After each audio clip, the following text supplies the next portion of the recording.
Chers enfants, j'aimerais vous raconter une histoire extraordinaire que j'ai entendue au sujet de Rabbi Tzvi Pessar Frank.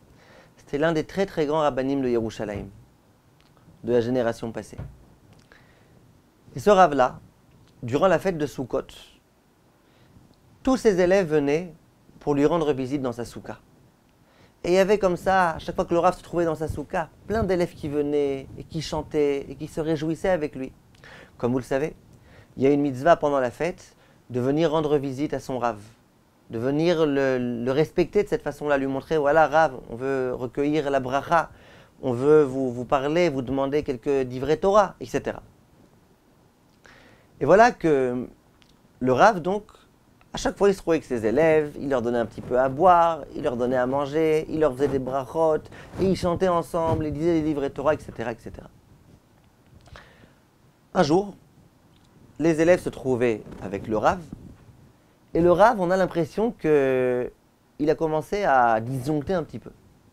Pourquoi ? Le Rav, il habitait près du Kotel, à Maharavi. Vous connaissez le mur des lamentations.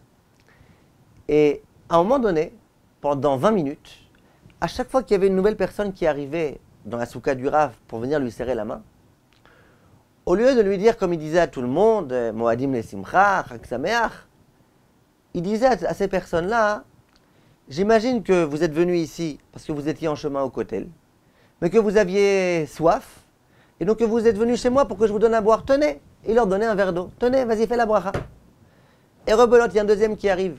J'imagine que tu es en chemin vers le Kotel, mais que tu avais un petit peu soif, donc tu es venu pour boire. Tiens, Bevakasha, bois.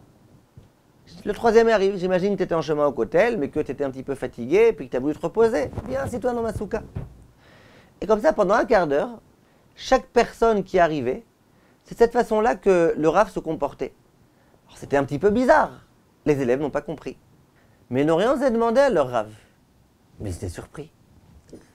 Et puis comme ça, le Rav, pendant un quart d'heure, 20 minutes, à chaque fois le même topo, il y en avait des personnes qui venaient. À chaque fois, il répétait la même phrase. Les élèves n'ont rien compris. Au bout d'un moment, les 20 minutes se sont écoulées. Et puis d'un coup, voilà, tout est redevenu normal. Les gens venaient, ils venaient lui embrasser la main, ils venaient lui serrer la main.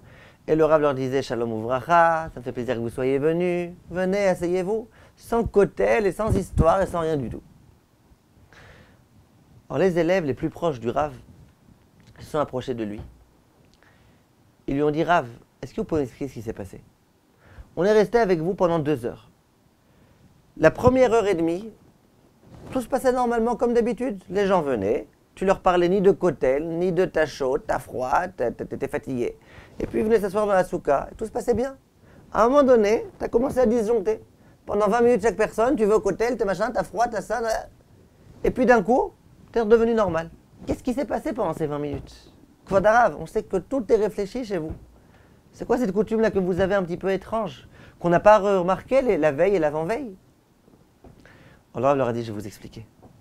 Je ne sais pas si vous avez remarqué, mais l'une des personnes qui est rentrée dans ma soukha à un moment donné, c'était un Rav. Ce Rav-là, ici, vous ne le connaissez pas, personne ne le connaît. C'était un très très grand Rav à l'étranger. Avant de venir en Israël, il avait une immense communauté. Il avait plein d'élèves. Et j'imagine, pendant la fête de Sukkot, que tous ces élèves devaient venir dans sa soukha, venaient l'honorer, se lever devant lui. Mais d'un coup, il est arrivé ici en Israël. Personne ne le connaît. Personne ne connaît sa grandeur, personne ne sait que c'est un Rav, il n'a aucune communauté. Il est vraiment comme ça, comme un homme quelconque. Il dit, maintenant moi je me suis dit, il va se trouver ici dans ma soukha. Il va y avoir des centaines de personnes qui arrivent comme ça. Une foule comme ça qui vient dans ma soukha. Ben, ça risque de lui faire un peu de la peine. Il risque de se dire, ouais, jadis à l'époque, il y a Hasra, et moi voilà, maintenant moi je suis comme un vieux crouton. Ça risque de lui faire un petit peu de Khalishut Hadad, comme on dit en hébreu. Faire un peu de peine. Et j'ai pas envie de lui faire de peine. Alors qu'est-ce que j'ai fait ? J'ai joué à un jeu.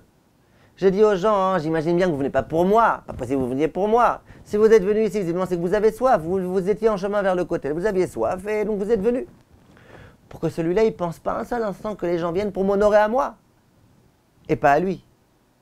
S'il y a tellement de gens qui viennent dans ma soukha et que lui, personne vient dans sa soukha, ben ça va lui faire de la peine.